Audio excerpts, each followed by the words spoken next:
Hello, check. 1, 2, 3. Hello, hello, check, check.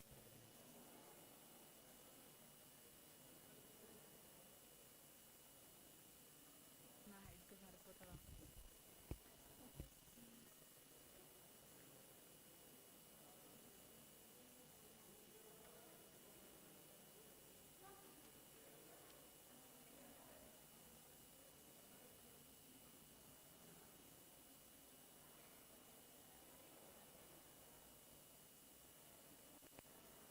ప్రకాశరా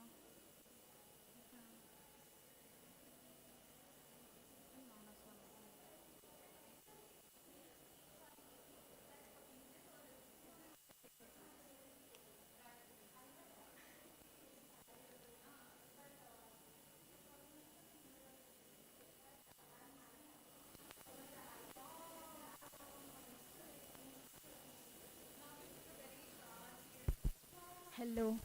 okay.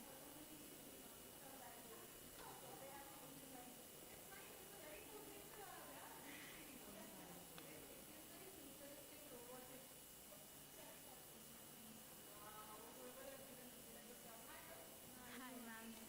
Prasanna. Shriya. Sriya.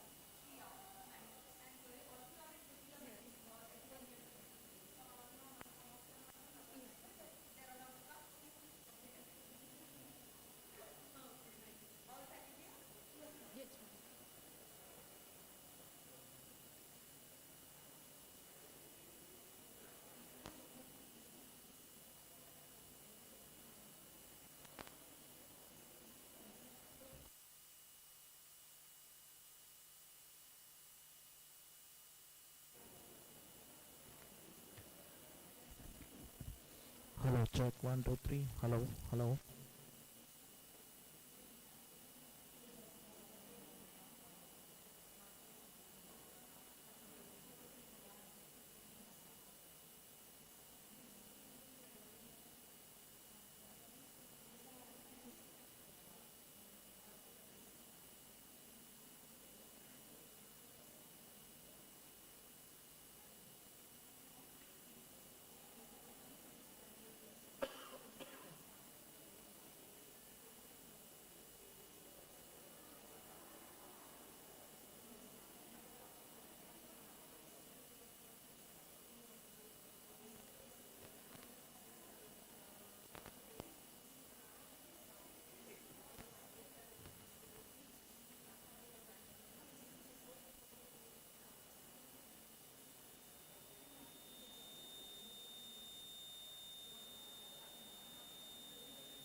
Good morning, one and all. We IEEE PES welcome you all to the PES Day. The main theme for the PES Day is climate safer future, from shifting weather patterns that threaten food production to rising sea levels that increase the risk of catastrophic flooding. The impact of climate change are global in scope and unprecedented impacts of climate change. Without drastic action today, adapting to these impacts in the future will be more difficult and costly. With this in view, IEEE GRIET-EEE is celebrating PES Day today. On this special day, we have Ms.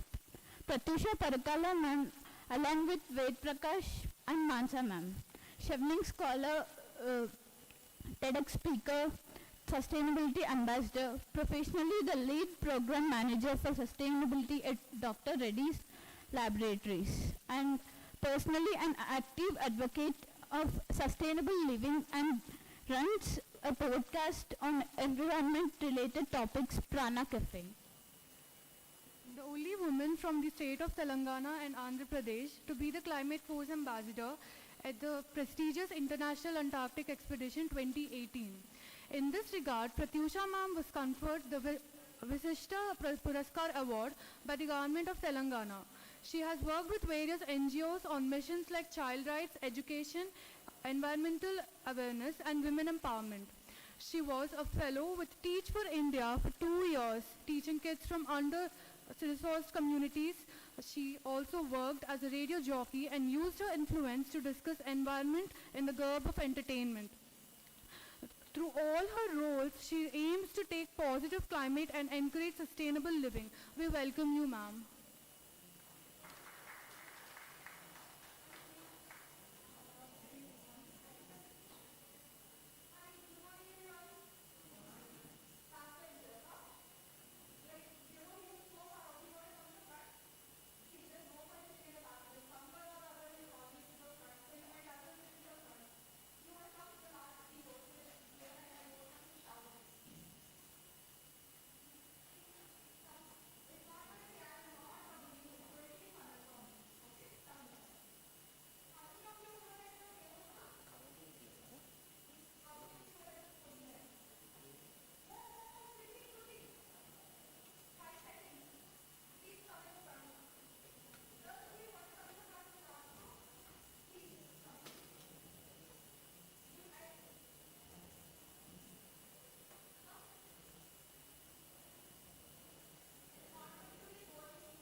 Do you understand what I'm speaking?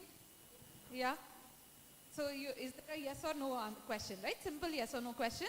How many of you were at the sports day? No one. How many of you were in, direct ticket ke vachesaru. Yeah? Okay. How many of you are comfortable speaking in Telugu? How many of you are comfortable speaking in Telugu? Everyone? Okay. No, so I'm like, first, do you understand what I'm saying is what I'm trying to understand. Okay, amazing.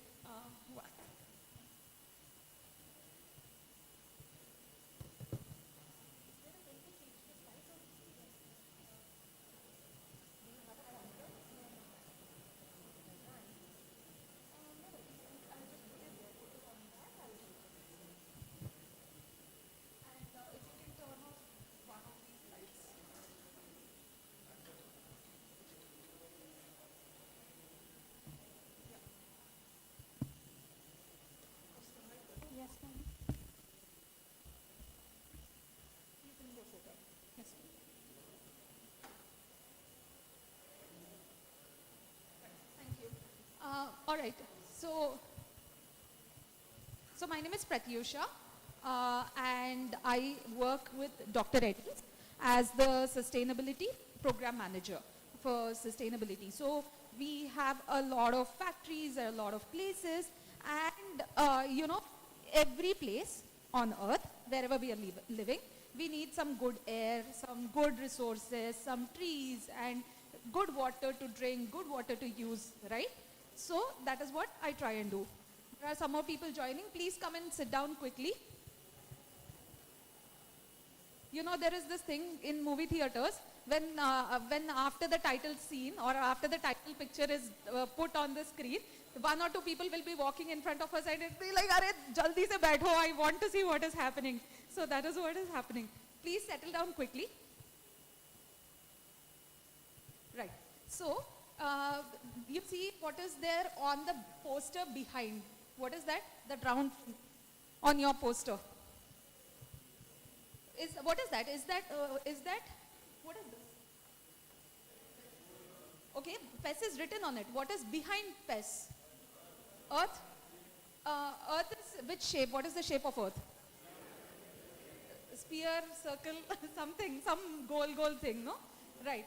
So when you think of Earth, you think of it as a round ball, right? Where all the countries are there, all the continents are there. But for me, when I think of Earth, I think about a different shape. And I think that shape is from the bottom of the Earth. Do you know what is that white thing in the center? What is the white thing in the center? Greenland? No. Not Iceland. Antarctica. So that is Antarctica, and Greenland and Iceland are in the north. Greenland and because this is South America, this is Africa, this is Australia. So bottom of the earth is Antarctica. So when I think of the earth, I think about it as something that begins and ends with Antarctica, and that's where the story is going to start. It is in 2018, like she's introduced so gratefully. Thank you so much. In 2018, I went to Antarctica. Now, Antarctica is this remote place on Earth. Yeah. Oh, perfect. Thank you. Oh, okay. Right. Perfect. So the story starts in Antarctica, and Antarctica is a place where there are no people. Here in our cities, there are people everywhere, right? But in Antarctica, there is no person who lives in Antarctica. There are people who go there for research, for science, to study, and for other things. Maybe some people for tourism, but otherwise, there are no citizens in Antarctica. There is no political system in Antarctica. There are no permanent structures in Antarctica except for those research labs. So I got a chance to go there. And this is in 2018 when I took this journey. It was exciting, obviously, when there are not many people who get the chance to do it, and it was this wild, big adventure that I went on. And when I went there, I have this unique, record to my, to my name, saying that I got bitten by a penguin. Who says that? You get bitten by dogs or cats or something, but I got bitten by a penguin. It was just for a fun thing, but the end of the story is I've come back safe. There are lots of things I've learned. That is how I'm here, and I'm here to share my journey with you. And it starts with engineering, because you're all engineering students, here trying to figure out what you want to do, where you want to go. Is it IEEE? Is it this university, that college? And when I finished engineering, I got placed in lots of places. There were offer letters. I went to VIT Vellore, and when I did my engineering, I got placed.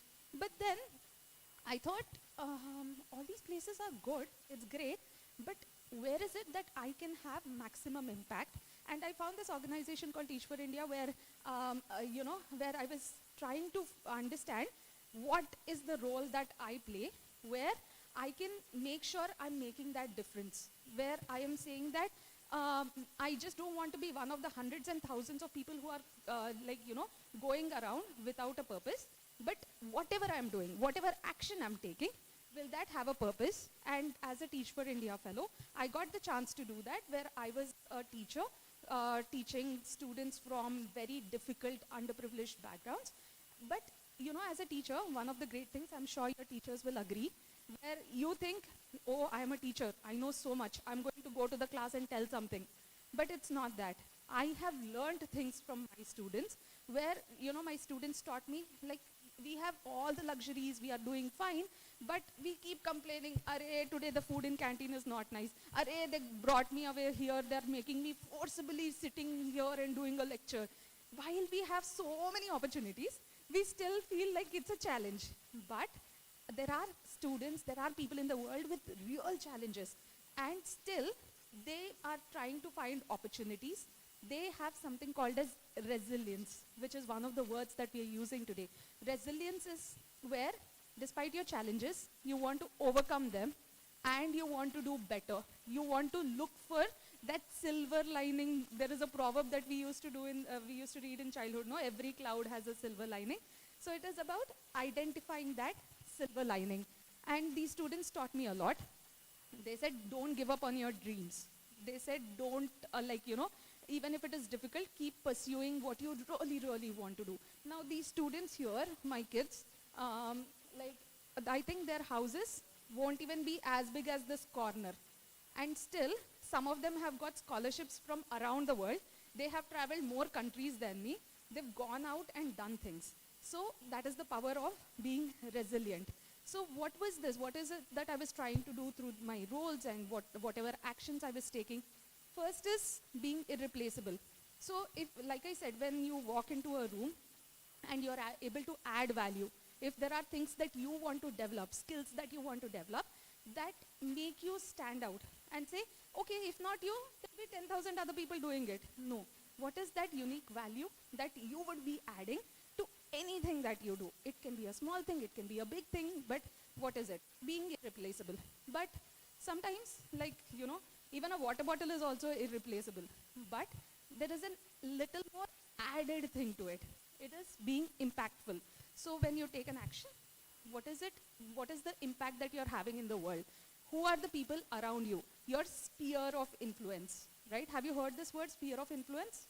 No? So what happens in sphere of influence is, if I'm here, if I'm saying something, if I'm doing something, if I post about something on social media, if I come here and have a talk, it is how many people you're impacting. Sometimes it can be one person. Maybe I'm just talking to my friend on a WhatsApp chat message. So my sphere of influence is one person. If I'm here for a talk, my sphere of influence would be a 50 or 100 people, right? If I post it on social media, maybe 10,000 people. Who are the people you're influencing? And being impactful, using your voice for good. So in 2013, there was a leadership talk in my, I was a teacher that time.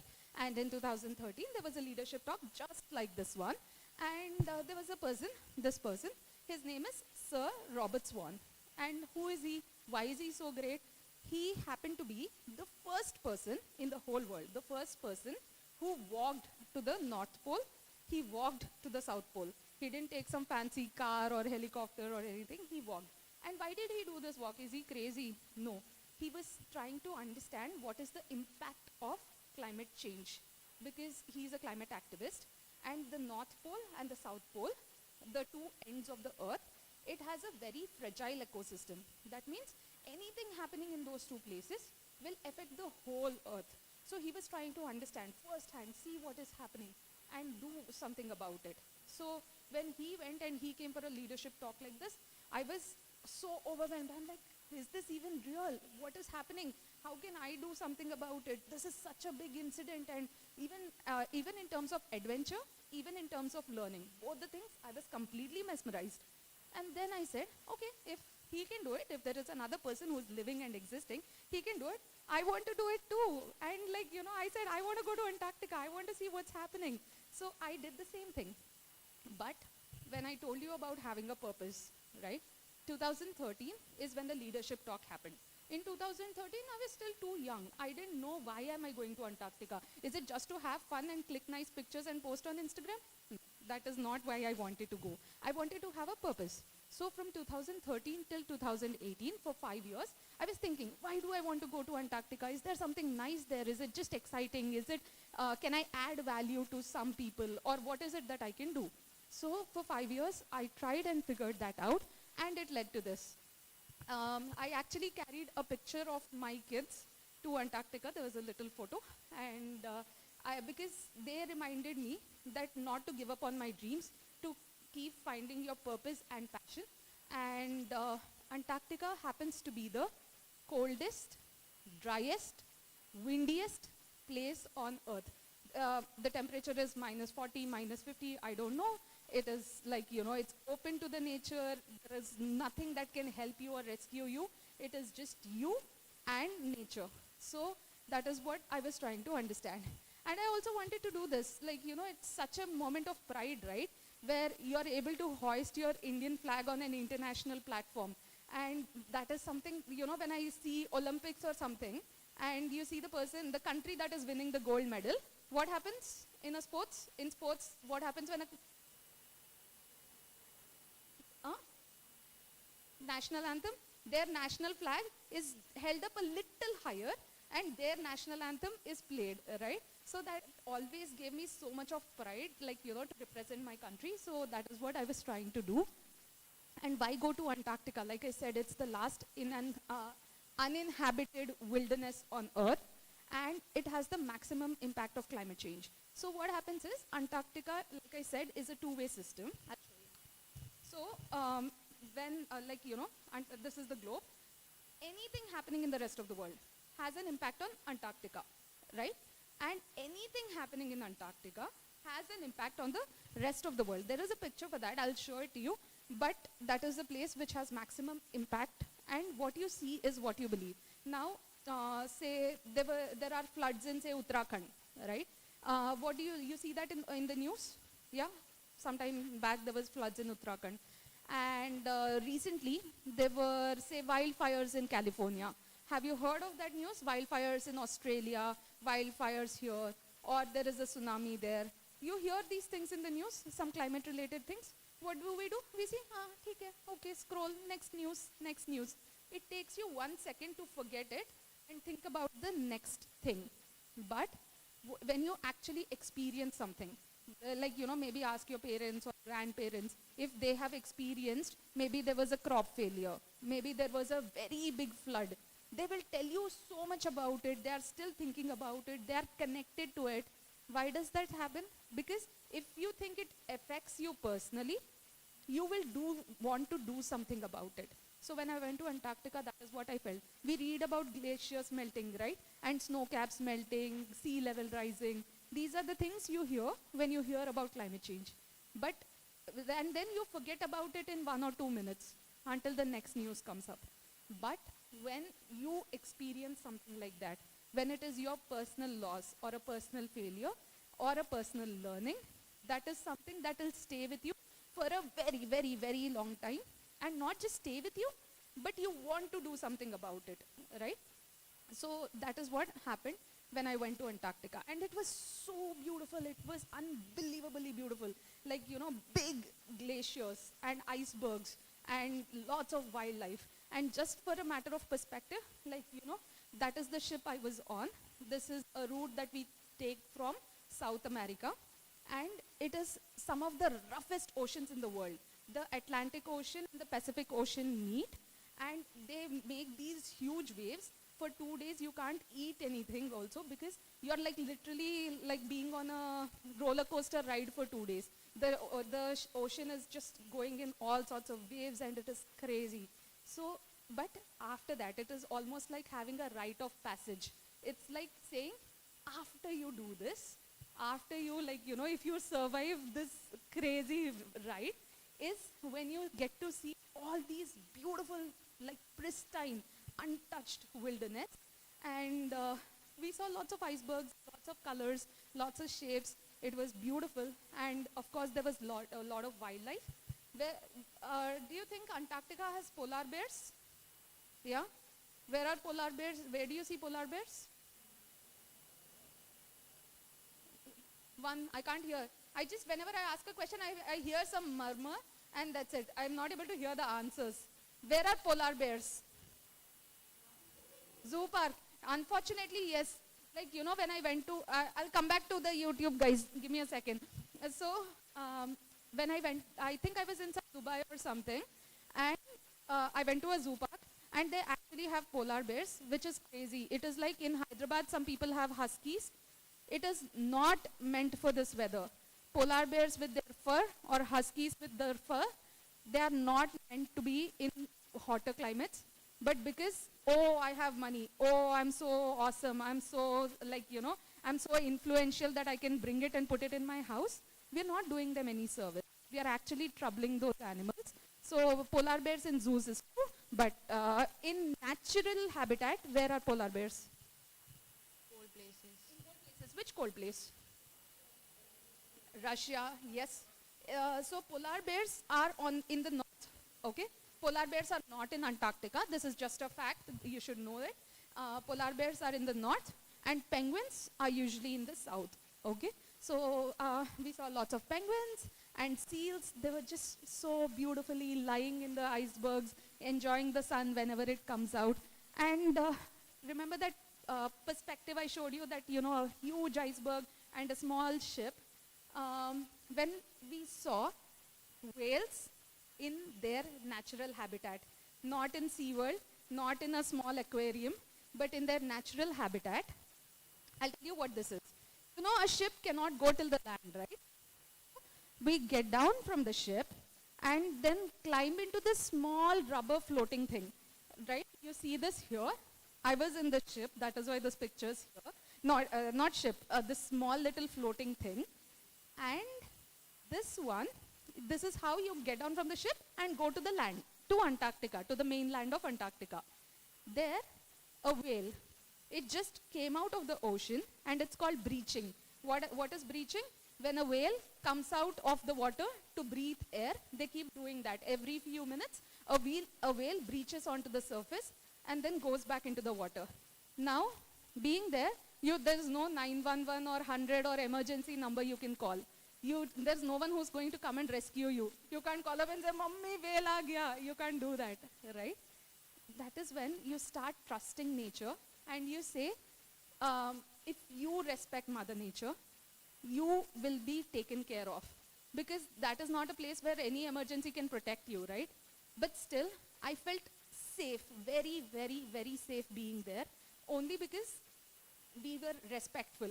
It is called, positively very humbling, right? You use the word humble because though you're smaller, you can do great things, right? And that is because when you're respectful to other things, other places, other creatures, you're taken care of. So, so that was the adventure. And that led me to say, it's not impossible. Taking action is not impossible. It is something that we all can do. It is not about what position you hold. It's not only when I become the Prime Minister, I'll do something. Only when I become the CEO of a company, I'll do something. It's not that. It is whoever you are, wherever you are, your sphere of influence, I was telling you, right? It can be 1 or 10 people. Can you do something about it?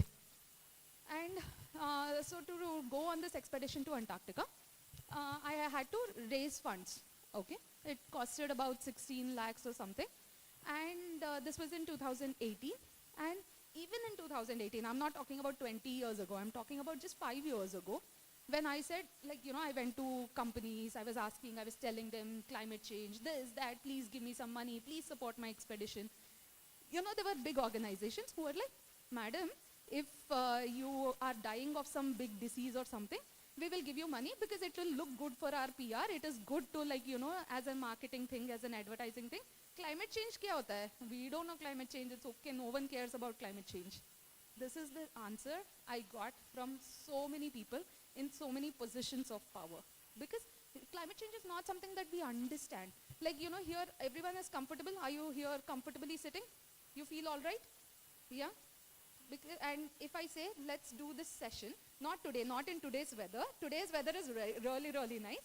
But on a normal day in Hyderabad, in summer, if I say take the same session outside, what will you say? "Pratyusha, no climate change, nothing. We'll leave college, we don't want attendance, we'll go home." Because you can't bear the heat. This is artificial environment where you're artificially conditioning the room to make it feel pleasant. And we think, oh, it's all so nice, so comfortable. But the reality outside is something that we are not thinking of. The summer is over, khatam. The rains come and we struggle with excessive rains, losing crops, we don't care. We just passed winter, right? How many of you used a sweater or a thick blanket this winter? Not when you're coming early morning at 5 o'clock, but normally. I didn't take out my thick blanket this time. I didn't take out my sweater this winter. But we are not realizing, you don't step back, zoom out and see something's going wrong. Something's actually going wrong. We are not thinking about that. So, like, you know, since lots of people do not understand, and our sphere of influence, our thing is, you intervene and you say, no, I've learned about it. This is true. This is actually happening. Tell them with examples. Tell them, like, you know, in ways that they understand, because not everyone understands. So, like, you know, some of you are like, I don't care about climate change. I'm still looking at my phone. There are at least 20% of people in this room who are still looking at their phones. So what about the rest of them? If it is something that you understand, you tell the other people, because it is going to affect all of us, right, eventually. It is not something that, oh, Pratyusha, since she is working in climate change, nothing will happen to her. It will happen to me, it will happen to you, it will happen to a prime minister or a president, because we are all on this earth together. So it is going to affect all of us equally. So despite all of this, you know, it's great.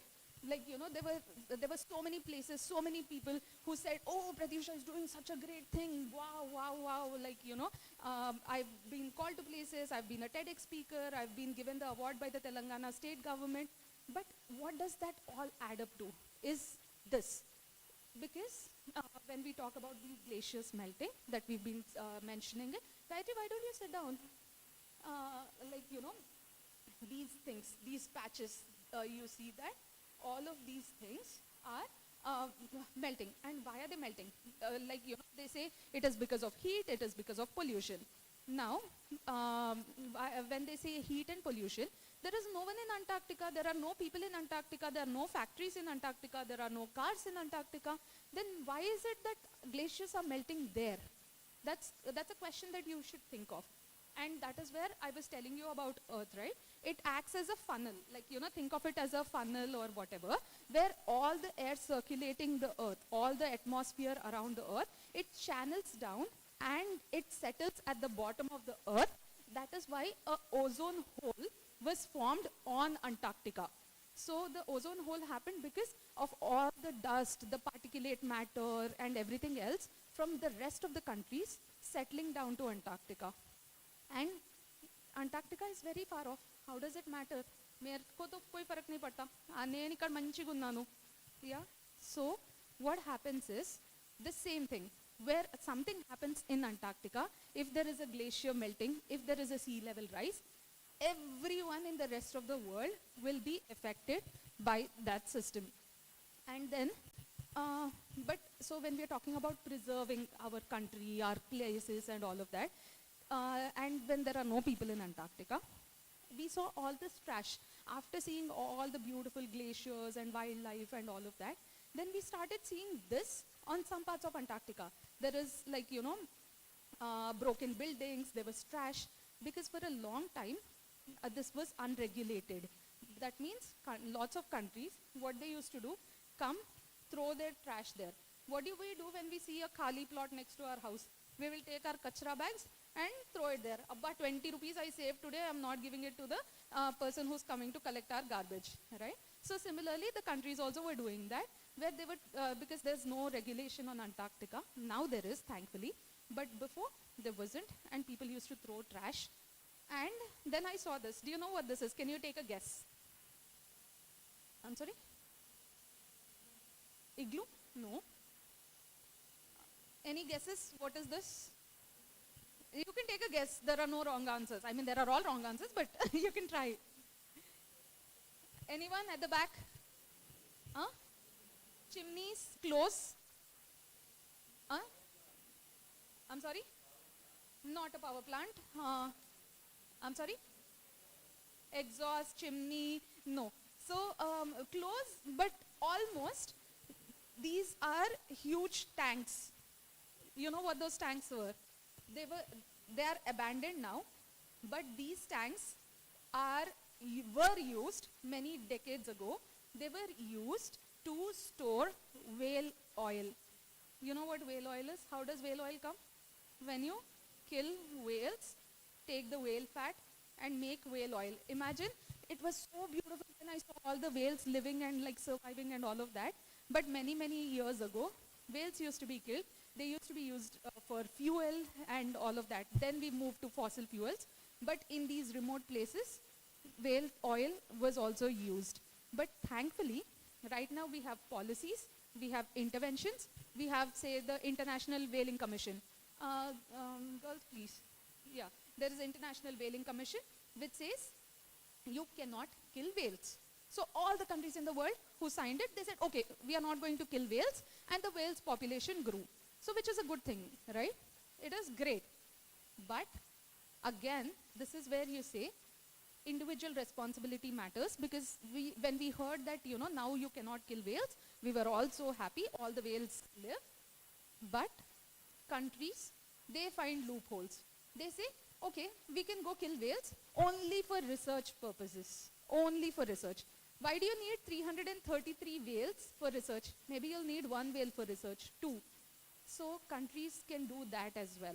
That is where you say, am I making the right choices? If someone wants to sell me whale oil or a lipstick which has like, like an animal product in it, do I want to do that? Because it means that some animal somewhere is suffering because of something, to provide some luxury for you, right? So that is where an individual action matters, because there are policies. Policies come from the top. Policies affect a lot of people.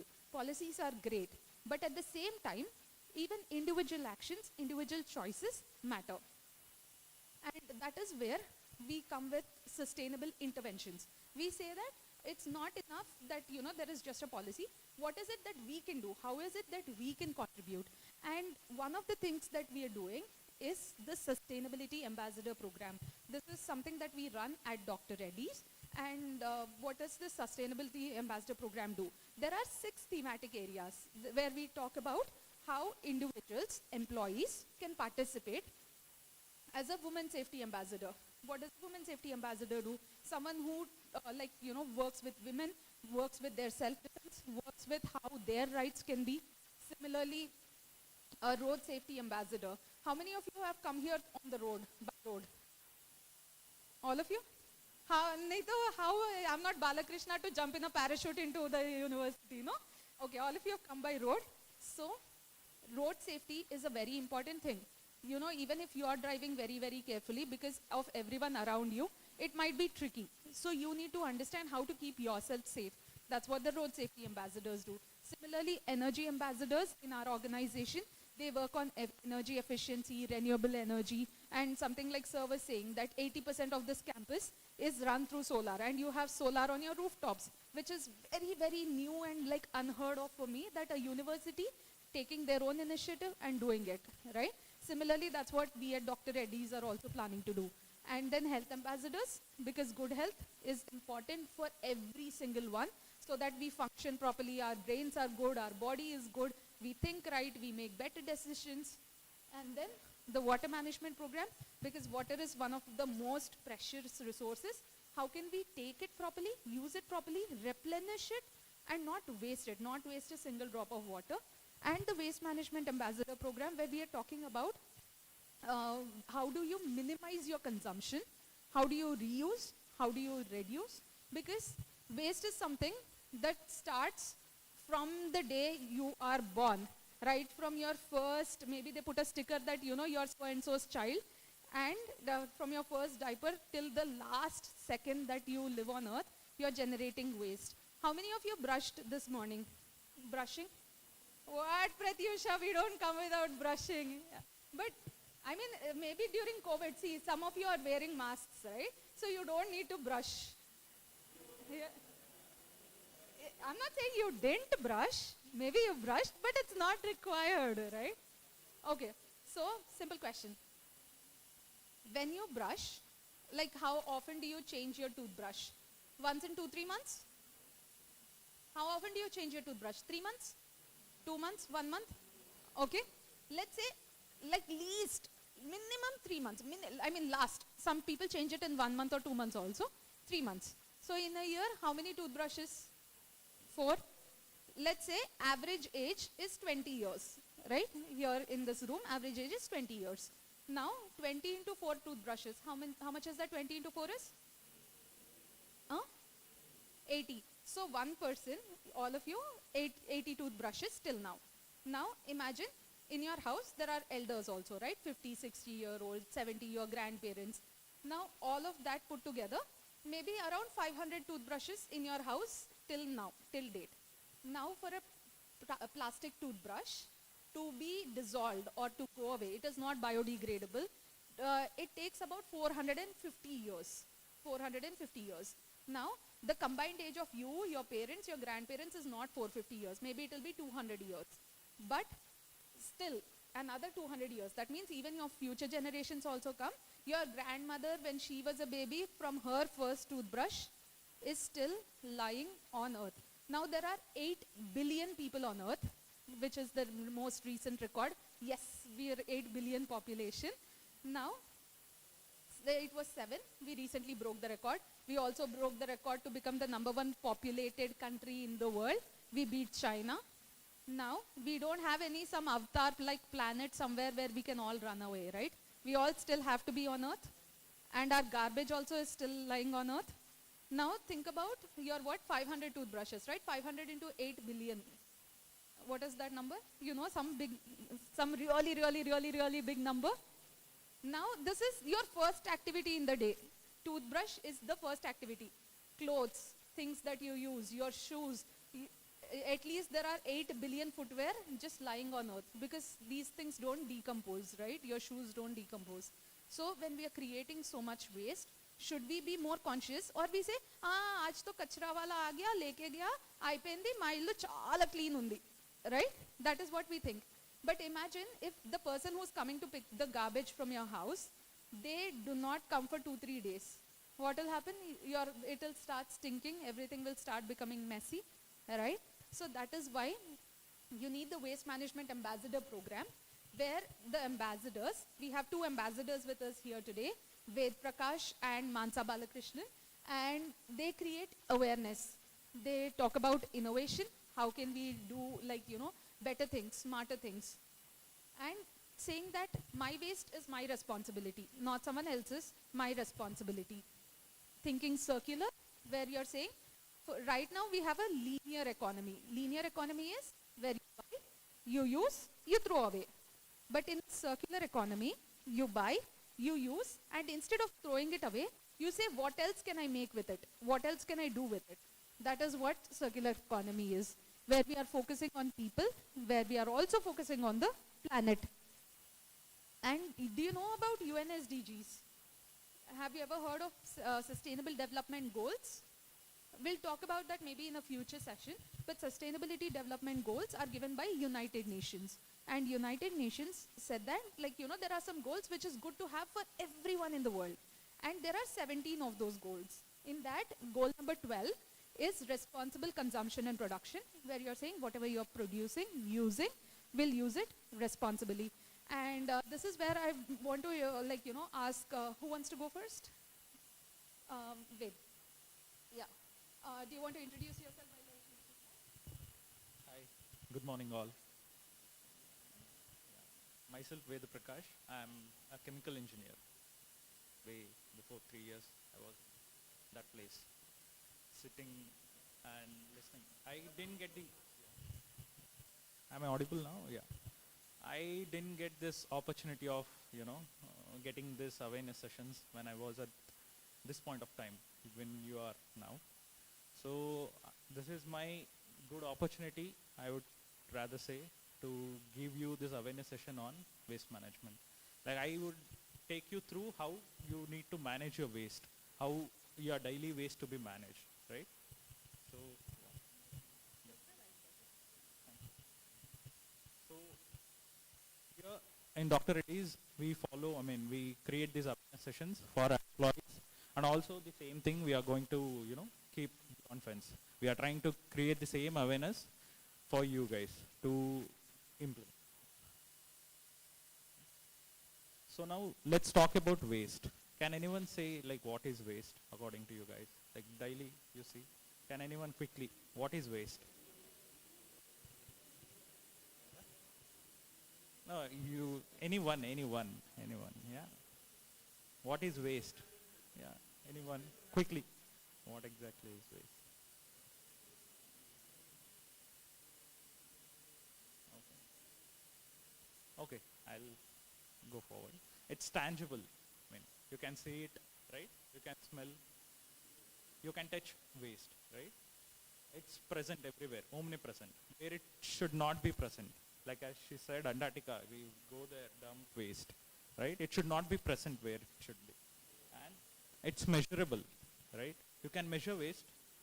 You have, you get some profit out of it, right? You can sell, you'll get some money. Like say your old newspaper, whatever read. Do you just throw it? Anyone will throw in home? No, right? You'll get something benefit out of that. So it's measurable. So if you read this, waste is only waste if you waste it. So much potential in this sentence, right? If you think it's waste, then only it's a waste. Until you just throw it. Otherwise, you can reuse, you can repurpose it. If that is not suitable for one thing, you can use it for other thing. That should be your mindset. Like say, think circular, right? And this. So if you see this globe, what do you want to live in, head or tail? Yeah, everyone, obviously everyone want to be in heads, right? But if you want to be in the head, you need to make some changes in your day-to-day activities. As she said, you brush, it's just an example how you start using, right? You should minimize your consumption. So you can use, I mean, not doesn't mean you go think smarter ways, how it can be. Instead of using a plastic brush, I'm just giving you an example. If you use a bamboo brush, it can be biodegradable. It will not stay for 450 years, right? It can be helpful, like to minimize. And we can reach here, heads, right? So this is there. By 2050, it is predicted that there will be more plastic than ocean, fishes in the ocean. So imagine there won't be any fishes. More plastic will be floated out of the ocean, right? So in order to minimize that, we should not take and just use plastics. Avoid plastics. Wherever possible, reduce it. Yeah? So this is the present scenario in India, like where 62 metric ton of municipal waste is generated, right? Out of which only 43 metric ton of waste is collected. It is the remaining is not even collected. It's been thrown wherever it's not been thrown. Like say you have empty land, you just go throw it and you leave it. No one is noticing, right? Like who will ask you? If you have an empty plot in next to your house, you'll just throw. You think it is not yours, but it should not be that way from now. At least after this session, I mean, you just take away that, you don't throw. Even if someone is throwing in front of you, you just go. Brave enough to tell him, not fight, just say, like be polite. Try to educate him, see this is what they think. This much is getting wasted, it is untreated. So, yeah. And in that 11.9 metric ton is treated, right? It is treated, it can be recycled. The remaining is dumped into landfills, 31 metric ton. Even this 31 metric ton can be reduced. How? It will be explained in the future slides, but glimpse, like you should segregate it in proper way, dry, wet and all. By properly segregating, you can even minimize this 31 metric ton, which is going dumped. Right? So what do you think, where does this all waste go? Like a general, what do we say, municipal guy come in the morning, he'll collect the waste. Where do you think it goes? Can you quickly? Dump yard. Yes. From there, do you think what's going to happen to that waste? Anyone thought like, okay, I'm just mixing, getting dumped, where it's going to be, the waste? The same way, it will be taken up and thrown in one ocean and where it's not to be, right? So the mixed waste, whatever is generated at your home, it will be tons of it will be taken by the municipal person, tons of waste. He'll just dump in the landfills. So I'll show you some landfills. How does it look? See in Mumbai, this is the landfills in Delhi, and even in Hyderabad, right? This is how it looks. See how much the methane bed is on the top of the landfills. Do you guys want to just cross over? May say a radius of 2 kilometers stinks, right? Why? If you properly segregate, only the dry waste which is going to landfill doesn't do that. I mean, that doesn't get that smell and all. If you properly segregate, that is what I want to say. Like, we need to be sustainable, right? What does sustainable mean? It consists of fulfilling your need, current generation, without, compromising the need of future generation in all ways by balancing it. Right? Then how to be sustainable? I would like my colleague to take forward from here. Yeah? Thank you.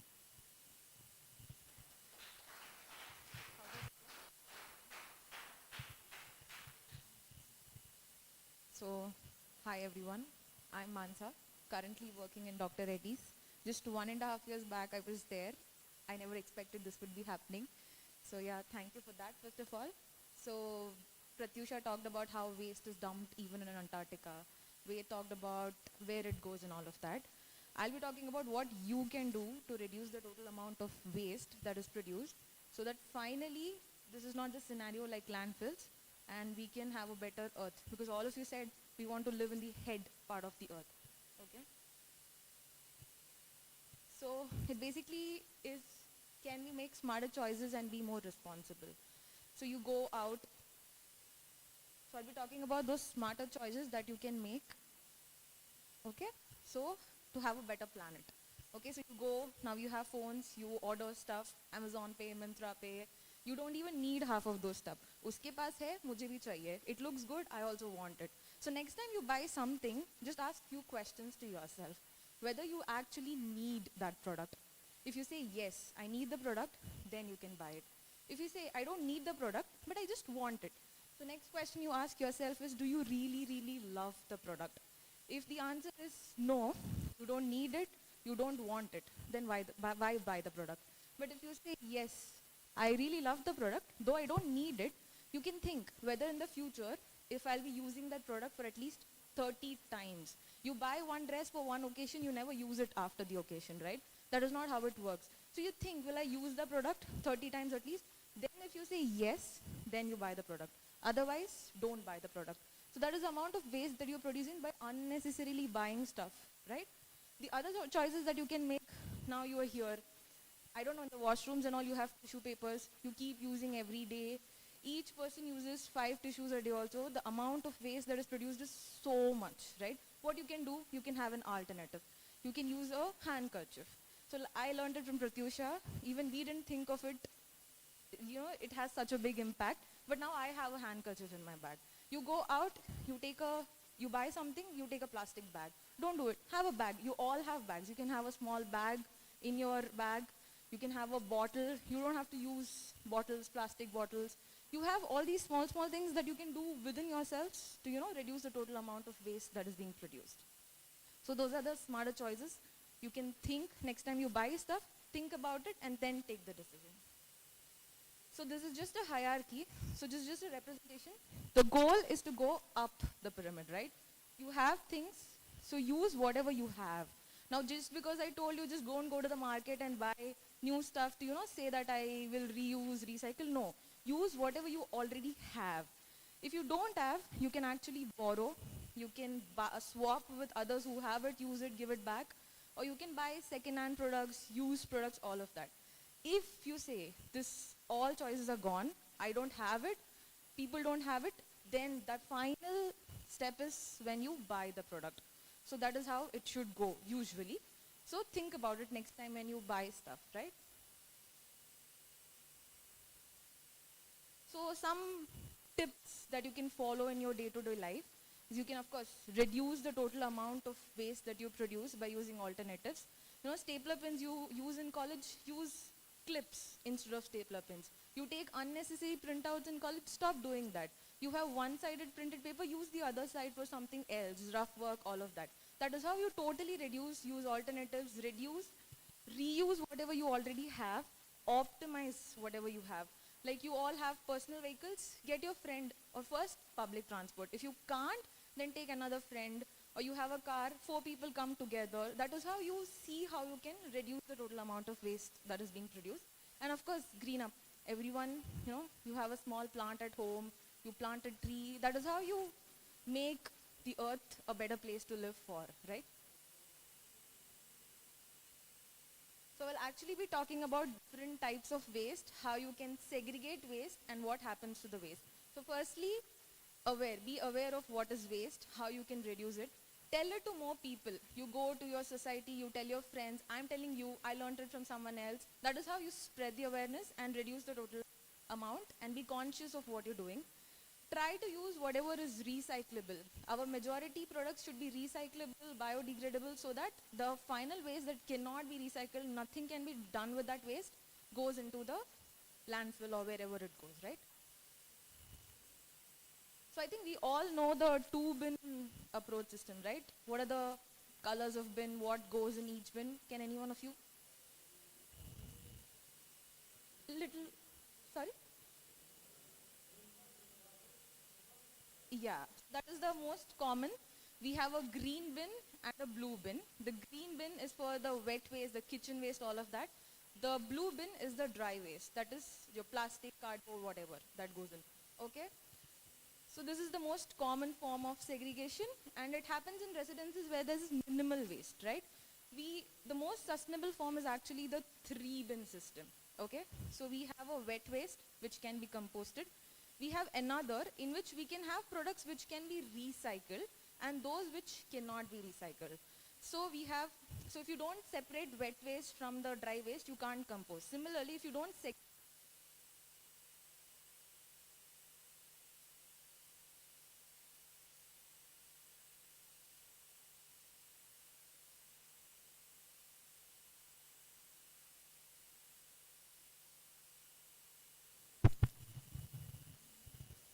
So if you don't separate those products which can be recyclable from the non-recyclable ones, then again it's a problem. So we make sure we have one wet where which can go for composting, one bin which is for recyclable products, and the last one which is non-recyclable is the one, nothing can be done with that. So we make sure that last bin doesn't have anything at all. That's the goal, which is very tough, but we can do it, right? So this happens in a larger community. Actually, waste can be separated in 7 different ways, okay? This happens in a larger population, so many people living together on a daily basis where there's waste segregated. Like it can be segregated to glass, metal, plastic, mixed, dry and all of that, okay? So this is just a way. So some of the tips to, reduce the amount of waste that you produce.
that you can switch your products to low-waste products, to products that are more environment friendly, that are good for you and good for the planet. So find such vendors who do such things like that and start, like, introducing it to students, so that you start early. You don't have to wait for your 30 years or 40 or 50 years to say, acha, now I know plastic toothbrush is bad, let me switch to a bamboo toothbrush, like Ved was telling. You can start making those swaps right now. Like, see, I always carry my bag no matter where I go, and not because I'm here. Like, you can ask these people, they I mean, just to show you a few things. How many of you like to eat on the roadside, like, some chaat in the evening or something like that? That's fine, good. Yeah? So you eat in that single-use plastic and you throw it away, right? And you say, ho gaya, 10 rupees I've given, I've gone home. But that is waste that you're generating. So I carry my own tiffin box with me. I eat, and even when I go to a fancy restaurant, even like, very nice, very fancy restaurant, I take out my steel dabba. I say, pack it in this. First, when I initially started this, I used to be very shy. I don't know what everyone will think of me.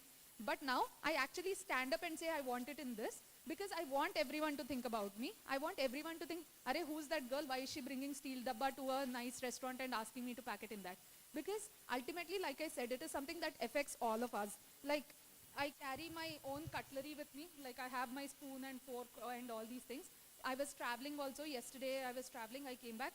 And I carry my tiffin box. Like, how many, we are like, so ashamed when our parents, when our mother or father packs a tiffin box, we'll be like, no, I'll eat outside. It is so nice. I'll eat some sandwich outside. But every time you do that, you're generating waste, right? Now, even if I'm in a flight, I open my box and eat my own tiffin.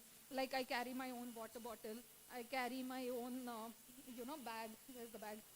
So there is a bag, because suddenly my mom calls up and she says, okay, get something, get coriander, get something, even if it's the smallest thing. I have my straw because it is summer. I want to drink coconut water, like, when I'm going, because they just put a plastic straw, put it and throw it away. Now, it's not just today, not because I'm here that I have this. You ask me anywhere, anytime you see me on the road, you'll see me carrying all these things with me, because now it has become a lifestyle choice for me. It is not something that I do for display or whatever. This is how I choose to, contribute or live or do things. And that is where you can start. Like I said, every single person has something that they can do. And, you start with your personal audit. First, understand where you are, and then you, see where are the things that you can make the swaps and make the sustainable choices. When I went to the end of the earth, I took a cloth banner, which was hand painted by my kids, where, they were talking about how we need to save the Mother Earth. And this is something that I really, really stand by. The greatest threat to our planet, it's not plastic pollution or something else. It is the belief that someone else will save it. You'll think, Arey, I don't have to do it, someone else will do it. Arey, koi kar lega, someone will call, someone will do. Who is that someone? That someone will never come, right? That someone is you. It has to start with you, and that is where all the change happens. So the greatest threat to our planet is the belief that someone else will do it, and the greatest solution is that you start doing it and you take ownership. And I think that is where we all start. Thank you so much. Thank you so much for this opportunity. You guys want to come here?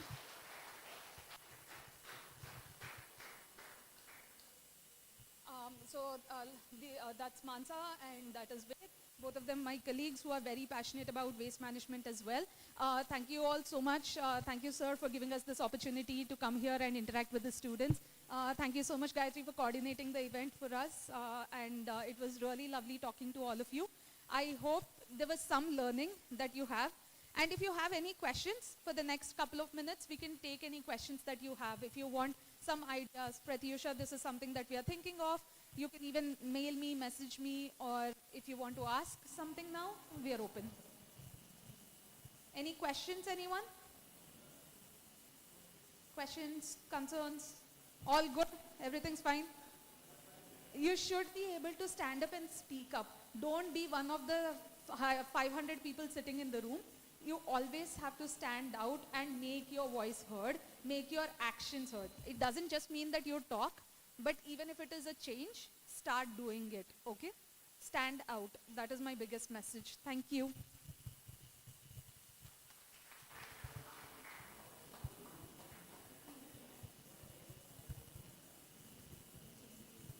Now I call upon stage Dr. Fanindra Babu sir, HOD, EEE department to address few words.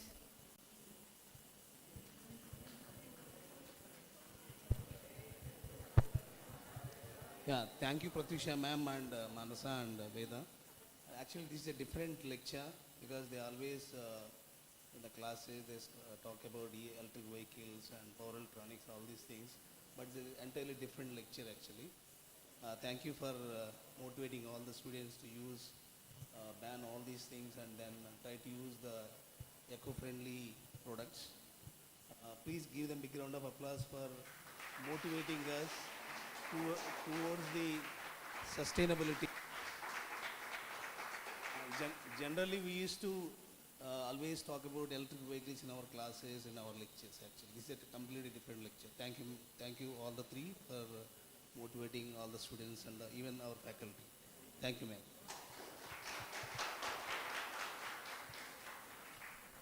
Now I call upon stage Mr. Vijay Ramaraju sir to address a few words.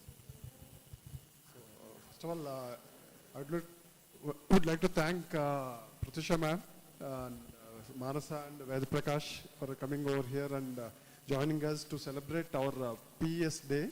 It is called PES Day. Just I will briefly give a glance what is this PES Day, importance of this PES Day. Actually, 15 years back, there is a society called Power Engineering Society under IEEE. That's been changed to Power and Energy Society on 22nd of April. Actually, we to conduct this PES Day on 22nd of April, but because of this time schedules, we could not able to do that. But it's still we could able to do on this day. It's really wonderful. It's your session is really eye opener for all of us. I hope definitely some of our students will become ambassadors for climate change. What do you say? How many of you will ensure that? How many of you would like to become climate change ambassadors? Or at least our electrical engineer, here we have a mix of people from different engineering backgrounds. At least engineering students must ensure that you must become energy, you need to save energy ambassadors. Okay? So one of the program in Dr. Reddy's also. Okay?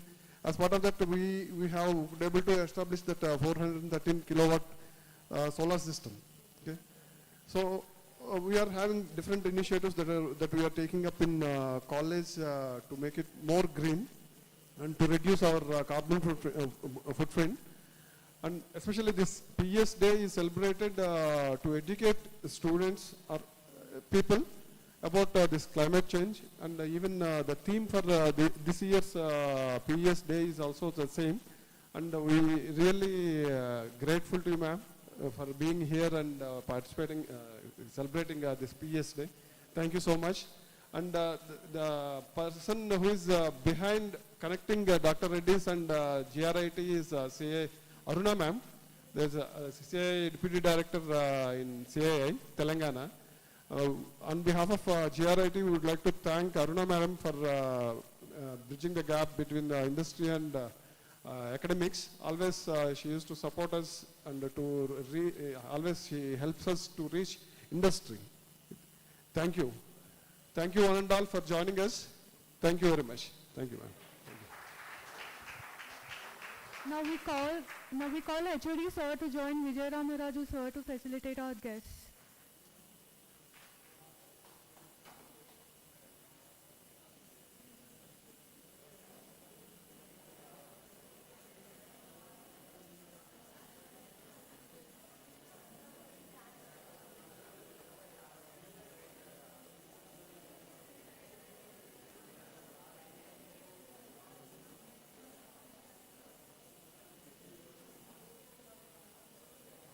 Now we would like to call Pratyusha ma'am.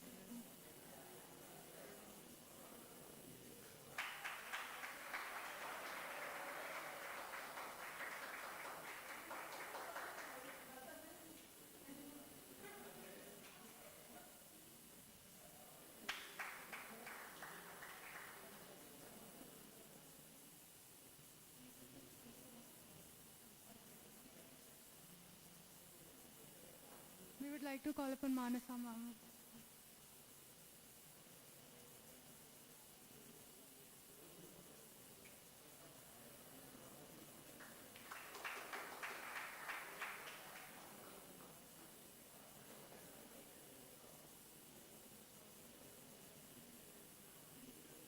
Would like to call Ved Prakash sir.